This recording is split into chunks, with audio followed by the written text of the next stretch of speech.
We saw the LG V40 ThinQ just a few months ago, so seeing the V50 ThinQ so early on at MWC 2019 in Barcelona was a surprise to us. The V50 ThinQ looks a lot like its predecessor. It comes essentially in the same 6.4-inch form factor. You get a Quad HD Plus OLED full vision display with no fancy hole punch design like many manufacturers are pushing for in 2019.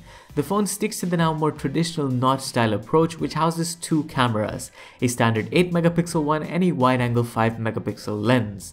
The back houses a triple camera setup with a standard 12-megapixel camera, a 16-megapixel wide-angle one, and a 12-megapixel telephoto lens with 2x optical zoom. The array of the triple camera is unchanged from the V40 ThinQ and offers some of the same features like artificial intelligence in photos and manual controls, alongside new things like a video portrait mode as well as night view. Bundled with the Qualcomm Snapdragon 855 octa-core CPU and 6GB of RAM, the phone is high-end. But maybe LG's UI on top of Android 9.0 is not a very clean experience with a fair share of bloatware on top.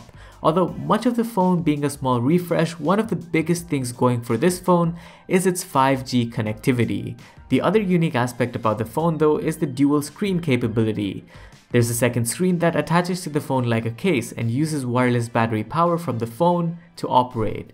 It's definitely a viable option for certain situations and useful, but not quite the same wow factor as Samsung's or Huawei's foldable phones, and to me, it looks a lot like Nintendo's 3DS from the past. I think we'll see this phone hit the market sometime in the summer, and we're not quite sure about its pricing and availability in the UAE. But that's about it for the LG V50 ThinQ. I think it's a cool concept with the dual screen technology, but I'm not quite sure on how useful it might be or how much actual traction it might generate, considering foldable phones are right around the corner.